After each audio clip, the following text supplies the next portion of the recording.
City branch. Go ahead. Yes, hi, good afternoon. I'm Joy Zapanta del Rosario. I'm a council member, director of Makati branch. I've been with the group for, I think over 10 years. Wow. Yeah, I think, actually, yeah, a lot more than that. Um, I I was drafted in the group because I think it was because I was uh, all over the place. I knew Makati very well, and I had a lot of volunteers. I would bring them in, and so one day they just said, you know what, why don't you just join us? And they I told them, though, my condition was, don't get me for fundraising. I don't Yes. want to do any, and that's not my thing. I cannot do that. But with logistics, that is my thing. That's where I can help you. I'm very OC, I'm very organized. I will help you with that. But don't let me raise 1 peso for you. You have a deal. And they said, deal. So that's why I'm with them. So beyond Makati, I think you should be with Rizal chapter para ma-strengthen ang Rizal chapter. Anyway, moving on. Let us have the OIC of the Makati City branch, Miss Ruchi Ubay-Ubay. Very interesting family name. Ubay-Ubay. Hindi yan ukay-ukay, ha? Ubay-Ubay. Go ahead, Ruchi. Please greet our guest, our listeners. Go ahead, Ruchi. Hi, good afternoon. First of all, I would like to thank this opportunity for us to be exposed to a lot of our volunteers, viewers, and then I would like also to encourage everyone who are listening and not yet volunteer to be volunteer of the Red Cross. It's fun to be part of the Makati City branch. And good Excellent. afternoon for everyone. We also have an active volunteer, Marcia Lulo Infante, RCY advisor of General Pio del Pilar National High School Welfare and Safety Instructor. Pakigreet lang, Marcia. And Yes then how po, long good have you been an advisor of RCY? Yes po. Good afternoon po everyone. Ako po si Ma'am Marcia Luluay Infante from General Pio del Pilar National High School. Red Cross volunteer since 2006 po from Pinagbuhatan High School. 5 years po ako dun as RCY advisor. Then din po, after that, po ako sa Makati. So from 2009 up to present po, volunteer po ng Red Cross Makati. So first aid and BLS CPR trainer and psychosocial support facilitator po. Good afternoon po everyone. Thank you very much. And natutuwa ako dahil you have been a volunteer when I was Secretary General 2006. Kaya lang I left already 2009. Pero siguro balik tayo kay Joy. It's a particular joy, to have you in the board of directors and of course of the Makati. Pero siguro I don't know if you have all of the names of the board of directors, but you may be able to mention some of them para we can greet them as well. Go ahead. Yes, okay. Our chairman is Mr. John Chong. Okay. And, we are with Marvy Rufino, Mayeni Sarmiento, Tin Ferreira, Ed Talanog, Albert de los Santos, Violi Seva, Professor X Ramos, Alexis Zaragoza, Selwyn Uy, Ed Escanio, and Manjit Riandi, who joined us just recently. There's 13. You have a list in your hand, kaya you're ready. Yes, I had to. I can't miss anybody. I mean, we're a very close group. Yes. Very I'm so close. happy for that, no? Kanina kasi tinanong saan matatagpuan. I recall nadadaanan yan eh. If you are along, I think along Bandia, is that correct? Yes. Oo. Yeah, the Johnny Air building. Oo. But maybe the question that one would raise is kaano kalawak ang sakop ng Makati kasi it's still part of Rizal chapter, but technically it can be a separate branch, but we still have to move there, no? Matrabaho yun, kaya it will not I don't expect it to happen immediately, but it's something that we can work on because pwede naman palakasin natin ang Makati chapter. So how big is the coverage of Well, Makati? Well, Makati was Part? two districts. But now it became, there were 33 barangays, if I'm not mistaken, no? Yeah. And recently nga, there were 10 that were taken by Taguig. So Mm. yes, you are right, that it would have been enough, but now it was reduced by 10. So now we're 23 na lang. And the biggest in volume were all the Embo barangays. The Sembo, the Pembo, Stembo. north side is big. South side is also big. So I don't know if it can stand alone now, Yeah. because those are the big volumes that Yeah. were taken. So there's 23 remaining, and those 10 are big in number. So I don't know if that's possible now. Mm. Well, like anything else, you mentioned that you'd rather not go into fundraising, no? Because Ay, talaga oh, it's more, yeah. more It's so challenging, stressful. pero yung stress naman noon related to the challenge of how many people need to be co-opted to become members. So ngayon, the question that I will ask Ruchi is, what are the equipment that you have? Because the measure that the branch has the capacity is kung ano-ano mga kagamitan na meron kayo. Do you have it on your fingertips like Joy? Yes, in regards naman po sa mga facilities or equipments ni Makati, first of all, we have our own blood collecting unit. Unlike for the other branches of the Rizal chapter, si Makati are one of those branches with the blood collecting unit. And then we also have yung ambulance standby natin for just in case that we have emergency. And if we do yung mga patient conduction, and then let's say one of our partners would have their event like Christmas parties and stuff, and they need the ambu and the ambu and first aid station, Makati is always welcome. Is always there to support them. Yeah. And of course, si Marcia, Lulo, of course, nasa Bicol siya. Pero siguro, palaging tinatanong yung 143 volunteers, no? Kasi may Red Cross Youth Council ba din? Dahil ikaw nasa General Pio del Pilar National High School. Ito yung Welfare and Safety Instructor. Ito yung dating kuli-kuli, di ba? Yung ba yung school ng Pio del Pilar, o that's the street ng Pio del Pilar? Yes po. Tama ba ako? Actually po yun Okay. sa likod po dati ng City Hall. Ngayon po Okay, yung old. Ano, Oo. Pero ngayon ito yung malapit sa simbahan, di ba? Yung sa may poblasyon po, dati Yes. Makati Science High School po. So I guess you will be put in a test na ano-ano ang mga araw-araw na kaganapan sa branch. Whether it's Joy or whether it is Ruchi, what are the common activities in the branch? Of course, si Joy as a council member, nagmi-meeting kayo pag regular mga board meetings or chapter meetings. So, anong araw kayo nagmi-meeting? Well, we meet monthly. Yes, once a month. Yes, but the daily activities, I think Ruchi would be the best to answer that. They do trainings because that's how we Yes. get funds, no? Of course, to the fundraising, which I hate, but okay. But on a daily basis, how we survive, how to create funds, to be able to help more people, is that we conduct trainings. So companies will hire the Red Cross to be certified, and schools and stuff like that.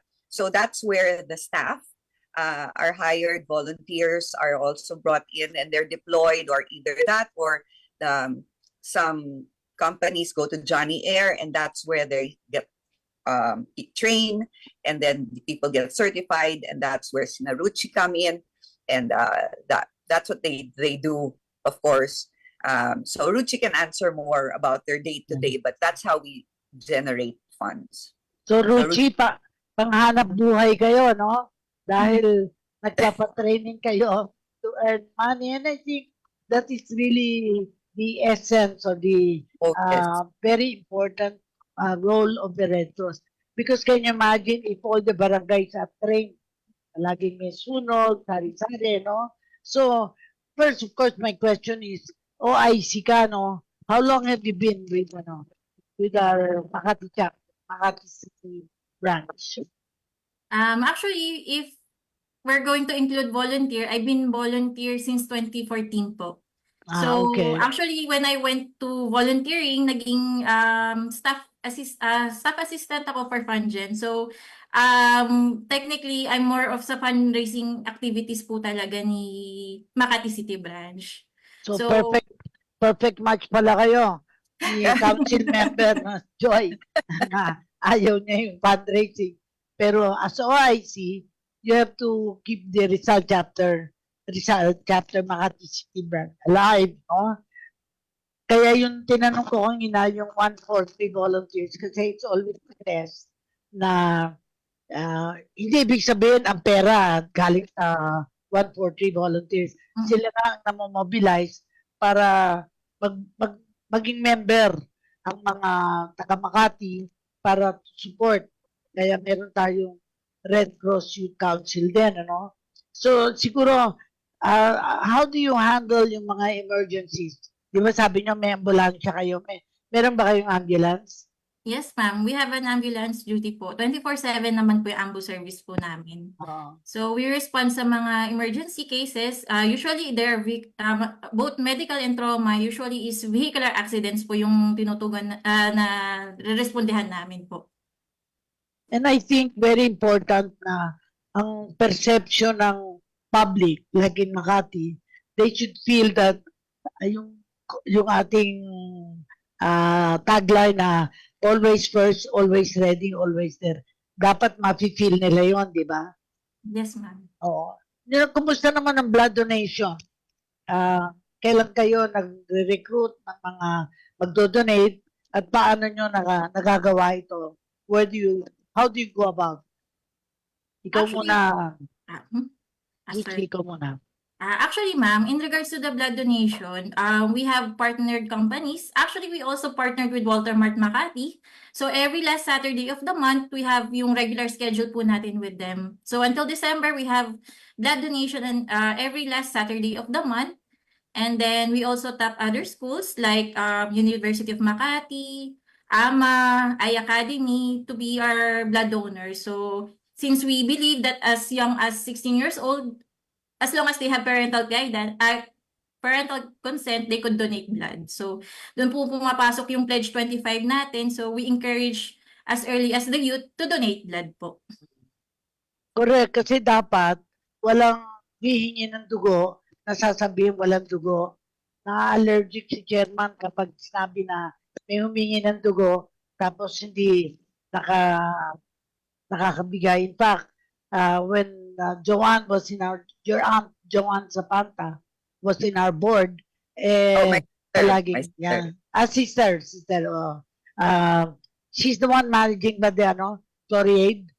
Another one. Another sister pa. So you're all you're all engaged, so to speak, no. So I'd like to ask naman yung first aid training. I'm sure you're doing that. How often are you doing the first aid training? Actually, monthly we have schedule with our partner again. And then we also conduct the training itself dito sa aming branch sa Dian.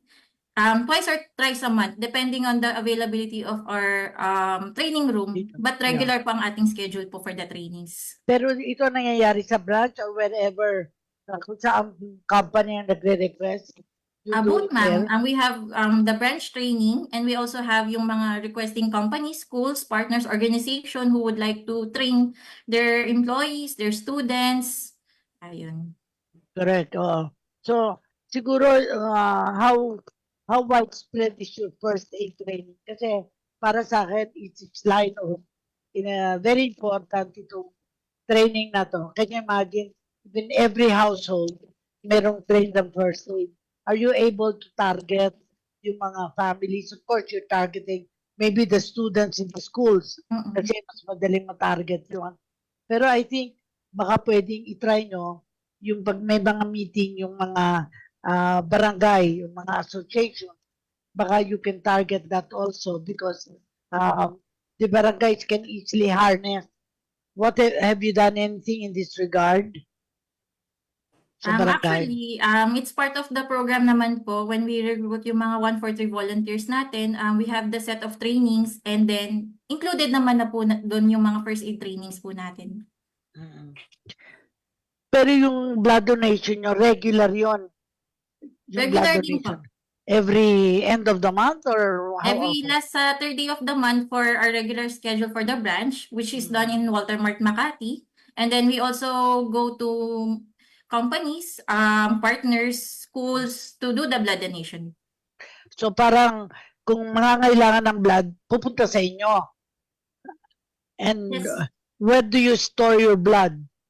We have Ibinibigay nyo sa Rizal Chapter? Hindi naman. You have your own Yes, ma'am. We have our own blood bank here. collecting. branch. Blood collecting unit. Siguro, ang very important kasi ayaw ni Joy na pag-usapan natin fundraising kasi No, na-allergic siya. Na-allergic. Understandable kasi you want to make your contribution elsewhere. And I think the spirit, wag nating isipin na fundraising lang. Dapat ang fundraising is really related to the services.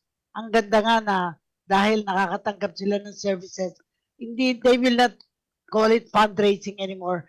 It's a contribution because they have been helped, Joy. So, ang tawag ko doon, it will be a particular joy to attend those training and therefore, they will be making their contribution. Pero siguro, the question ng palagi kong tinatanong, how widespread, how can you reach out to a bigger area? Kasi sometimes, we only touch mga schools, baka kasi ako, ang feeling ko, we touch the churches, we touch the business group, we touch the private sector, business sector, which you're already doing, and then I mentioned yung schools. Kasi when you have the population, very important na ma-feel nila what is Red Cross all about and how can they receive services and can they give service. Ikaw, Ruchi, how do you communicate the fact that Makati is special because it's part of Rizal, pero it has its own area of responsibility? Go ahead, Ruchi. In regards to widespreading our services, ma'am, what we do is technically since we also do our own fundraising, we tap partners who could help us in the fundraising. And then what we do is we have projects like Adapt a Community, Adapt a School. This is part of their corporate social responsibility, their CSR activity. So we opened the trainings to 143 by getting the funds for them. Gov Cora. Yes. Gov Cora, mag-post muna po tayo sa sandali Yes. ang commercial break at tayo magbabalik at sa pagbabalik natin, babatiin natin itong mga nagko-comment sa ating Facebook Live. Wow, at almost 25 tayong live listeners sa ating Facebook. Magbabalik po Galing. tayo sa ilang mga paalala. Matutuwa mga guests natin. May nanonood, may nakikinig. Sa ginanap na 6th Indo-Pacific Business Forum, ipinagmalaki ni Pangulong Ferdinand R. Marcos Jr. ang magandang economic record ng Pilipinas at ang patuloy na paglago nito. As the Philippines occupies a strategic position in the Indo-Pacific, we are leveraging our strategic geopolitical location, economic engagements, and participation in regional agreements. With this region accounting for over 1/3 of global economic activity, this presents immense opportunities for our nation. Sinabi ng Pangulo na ang nasabing forum ay isang oportunidad para maipakita ang investment opportunities, economic potential, and ongoing development projects ng bansa. I am proud to share that our economic achievements have been outstanding in 2023. The Philippines' 5.5 GDP growth surpassed major economies in Asia based on the latest available data. Foreign direct investment continues to flow in with 4 consecutive months of expansion. Our investment pledges have also soared, reflecting a healthy pipeline of inward FDI. Para sa iba pang mga balita at impormasyon, manatiling nakatutok. Tapat sa pag-uulat, Radyo Pilipinas. This is a public service announcement. PCO, Meta at Google magtutulungan para disinformation at misinformation ay mapigilan. Hindi po natin lalabanan mag-isa ng gobyerno ang misinformation campaigns na ginagawa po ngayon. Kailangan po talaga natin makipag-ugnayan at mag-cooperate sa mga platforms mismo kung saan umiikot ang mismong fake news. Ayon kay PCO Undersecretary Emerald Anvidal, seryoso ang pamahalaan sa paglaban sa fake news dahil walang pinipiling edad ang biktima nito. In addition to our campus caravan at the Unicom na pang gobyerno lamang or pang estudyante lamang, we will form na po talaga a group para makipag-usap po sa isa't isa. We can learn from each other about the different ways we are fighting disinformation, and we hope in a year na makapag-form na po talaga kami ng mas formal na policy or pag-usap na po kami sa Kongreso para maumpisahan ang legislation against the publication of misinformation and disinformation. Together, let's fight disinformation and misinformation. This is a public service announcement. Public service announcement. From PBS, Presidential Broadcast Service, and Radyo Pilipinas. Okay po, nagbabalik po tayo sa ating programang Kalinga Hatid ng Red Cross sa Radyo Pilipinas. At dito sa ating Facebook Live, nais nating batiin yung mga nanonood sa atin sa Facebook Live. At itong ang chapter administrator ng Rizal chapter, si Sir Robert Dacles. Good afternoon po, Gob, Cora, and Edison.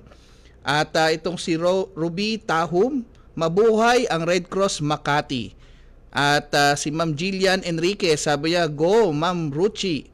At nagpapabati rin si Ma'am si Sebastian Sese, sabi ni Ma'am Ruby Tahum. Hi po, Miss Ruchi Ubay-Ubay and Marcia Lulu Antonio Infante and our supported board, Miss Joy Sapanta. Tapos sabi ni Michael Angelo, let's go Red Cross Makati. And Dosa Ariel, sabi niya, Makati branch, welcome. And marami nagpapabati kay Ito, proud Red Cross Makati volunteer here, si Rod Samonte, proud Red Cross volunteer na Makati. And then Robinson Pilar, wow, Miss Ruchi, go PRC Makati branch. Ayan. At yan po yung mga bumabati sa ating Facebook Live at nagko-comment sa ating Facebook Live sa Kalinga Hatid at sa Radyo Pilipinas FB page. At syempre tayo napapanood din po sa TV ha. Nasa TV Plus Channel 3 tayo at For the Box Channel 45 to 49 at syempre sa Radyo Pilipinas 738 kHz. Okay, Gob Cora? Yes, I have actually 4 questions para this latter part of the program. Kasi ang unang tinatanong natin, ano yung programa para sa fundraising? Kasi membership is one of those. No? Kasi gusto natin, yung mga ngailangan ng blood, magiging member din para parang they get something in return. Kasi parang tatanungin, what do I get if I become a member? So how do you answer that, Ruchi? Being a member of the Philippine Red Cross po, the advantages when it comes to blood, pag nangailangan po tayo ng blood, the membership card acts as a priority card. So, just in case na aksidente din po tayo, ito po ay magagamit po natin na may reimburse natin kasi our membership is with accident assistance benefit po. So, just in case na ma-aksidente po tayo, pwede nyo po ma-reimburse yung cost ng processing fee ng blood. Since blood is for free, but since meron po tayong processing fee to make sure that the blood is safe for transfusion, yun po yung binabayaran po nating 1/8. Yan po. Actually, gusto ni Chairman, i-deliver ang dugo kung anong ospital. Are you able to do that? Yes, ma'am. Actually, we have partner hospitals na we deliver po yung blood. And sometimes sila po mismo ang nagpupunta po dito for their blood stocks po. Maganda ba naman ang inyong ugnayan with the local government? Kalat Makati, siyempre, ang mayor dyan, kilala nyo. Pag hindi nyo kilala ang mayor dyan, may problema tayo, di ba? Kailangan kilala natin ng mayor. Yes, ma'am. In regards to our relationship with the government po, maganda naman po ang ating relationship, especially this was evident during the COVID-19. So, during the COVID-19 pandemic, we were allowed to do yung RT-PCR testing. We have the vaccination site sa San Lorenzo Place. And we also have yung ating quarantine facility in one of the schools of Makati, which is Makati Science High School po. Kasi kailangan alam natin ano pa yung mga challenges. Kasi di ba there are poor communities in Makati, hindi naman lahat katulad kina Joy. Siyempre kailangan may mga ibang marireach din tayo na nangangailangan. So sa palagay ko, dapat tanungin, ano yung mga challenges nyo ngayon? Kasi paano mararating yung mas higit na nangangailangan? And that's a question to both of you, no? Both kay Joy at saka of course kay Marcia din and kay Ruchi. What do you think, Joy? Paano natin marireach yung mga maring hindi masyado pang alam ang Red Cross pero pwede silang matulungan ng Red Cross? Go ahead. Well, usually actually the recipients of the services of Red Cross during times of disaster are such communities, because the response of the volunteers and the staff is during baha, sunog, it's usually them. And that's the man actually where my smarts come in, because it's not in the fund. That's in the preparation of the packets, the relief goods and all that. That's where all of that comes out, and that's where all the preparation comes out. That's where just in case they were not aware of Red Cross before, because of training and all and that, they are aware of it naman. Yes. As somebody, as an organization of help. Yeah. That's how they become recipients of. They may not become a member of, but they become a recipient of. And hopefully they'll reach out and want to learn the skills that Ruchi and Marcia know, because it's invaluable. It is something you learn, something like this, nobody can take away. Although of course the refresher courses and stuff like that, no? Yeah. But things you learn to save a life, it's invaluable. It's forever. You'll never know when you'll need it. You could possibly save somebody, and that's precious. Yeah. That's, you know what I mean? You'll never know that the person you could save could be could be a total stranger, could mean your loved one. It's such a wonderful gift. Kasi ako, I believe na pagka naka-experience, natulungan sila ng Red Cross, they will remember. And if they remember, they will know how to later on help others. And this is where we need to also have a good working relationship with the local government. Kasi dapat ma-appreciate ng local government na we are an international humanitarian organization. Hindi naman tayo competition ng local government. Tayo na support, di ba? Yes. Parang ganun dapat ang feeling nila. Ngayon, siguro ang palagi kong tinatanong, ano pa yung mga challenges na hinaharap natin? Kasi parang palagi kong sinasabi, reaching the unreached, yung hindi pa natin nararating. Pero alam natin na pag may sunog, pag may baha, alam natin paano yung mga areas na parang hindi pa nararating dahil of course hindi naman karakarakan mararating. Ano yung gusto kong maisip ninyo how to reach out, or my word is how to reach the unreached. Hindi pa natin na kukutap-tapan, pero maaari nating matulungan para mabawasan din ang mga problema ng mga nakatira sa Makati, para yung mga problema nila ay matulungan sila ng grant. Siguro may mga cases na nagkaroon na kayo na significant dahil talagang nakatulong kayo, whether sunog, baha. Maybe you can tell your story. Simula sa'yo, Ruchi. At saka, and I'll also ask Marcia, kung ano yung mga karanasan nyo, para bang sa MMK, anong karanasan nyo hindi makakalimutan?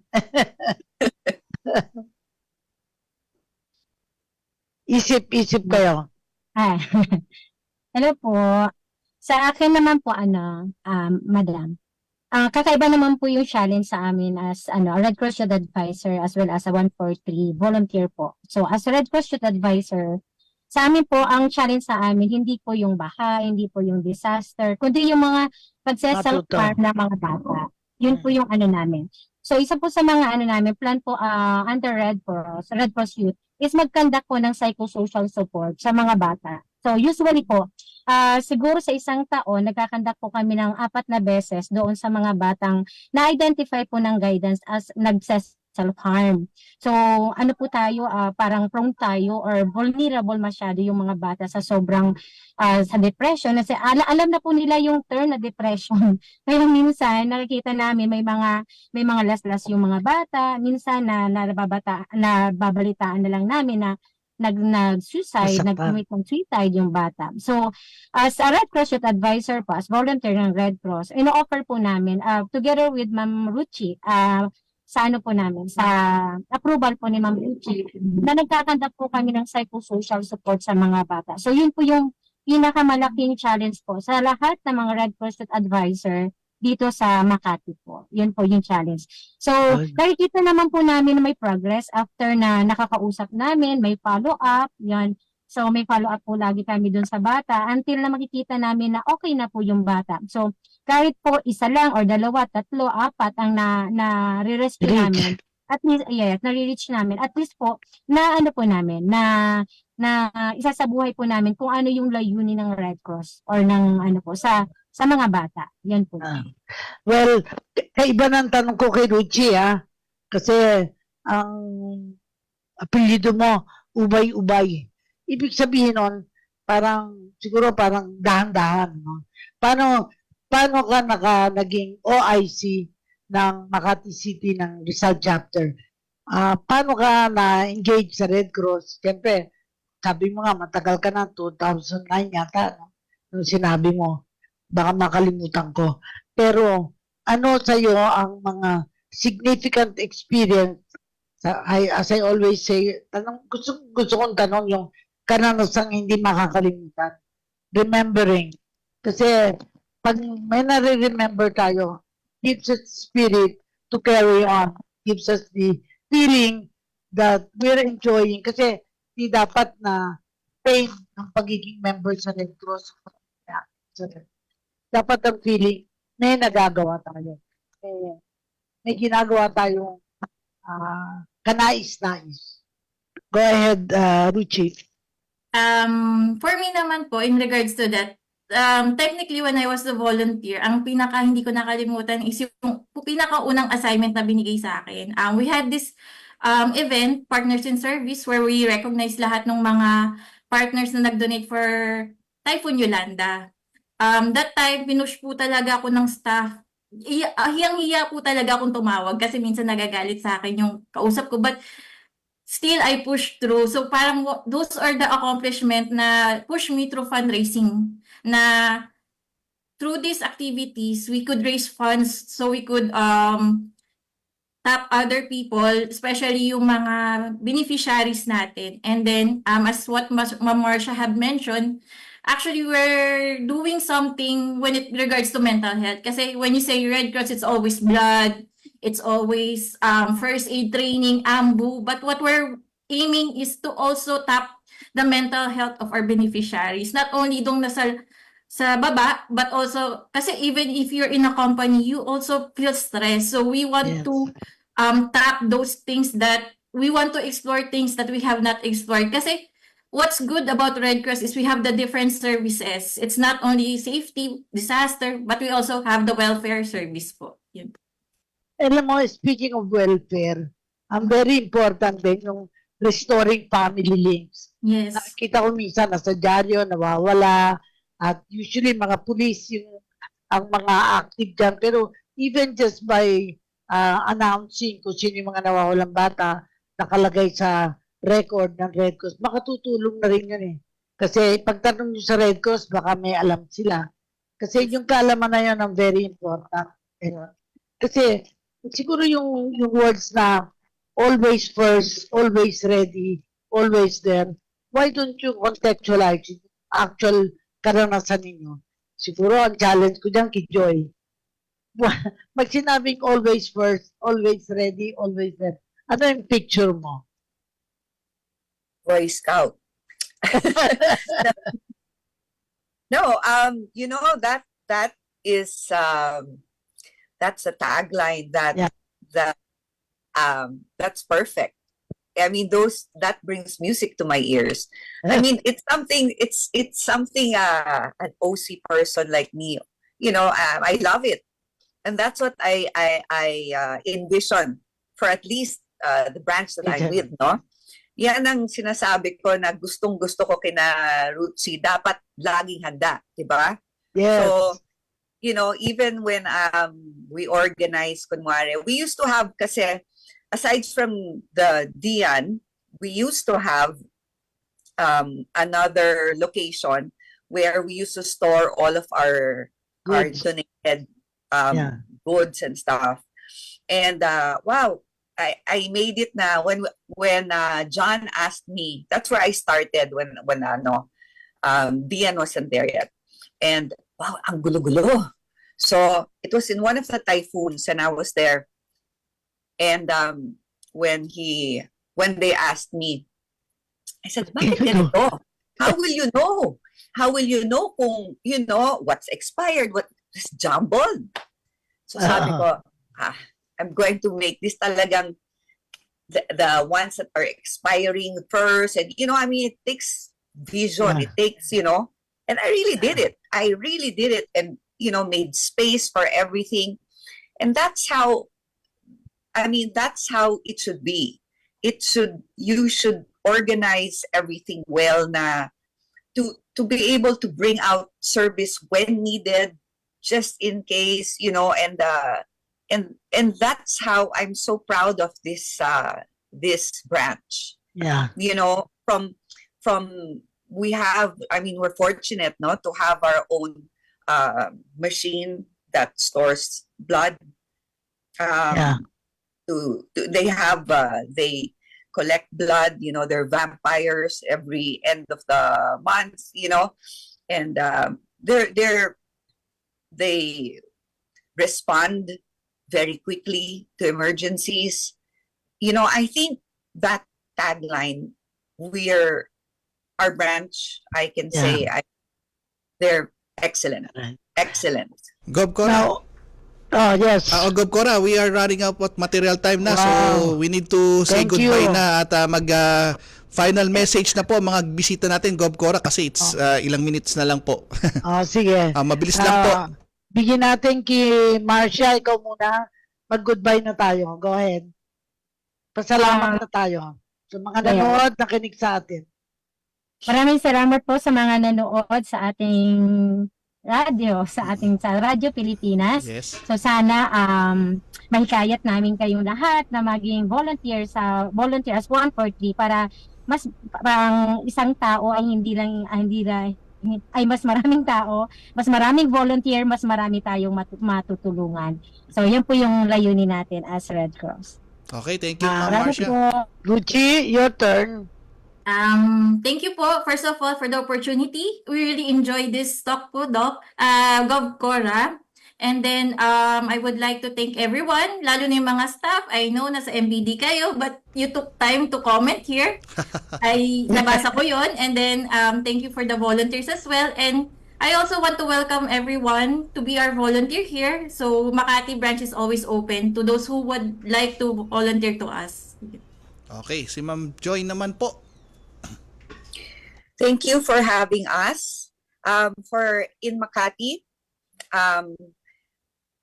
if you would like to donate blood, I'm also the one with blood, by the way. But anyway, we welcome your blood. It will go a long way. And for companies, that want to do something, to organize something, we can also organize that. If you have a certain number of employees that would like to donate blood, we can send our ambulance over and staff to collect, so you can also help. And also your donations that you could use against your taxes. Perfect, Makati.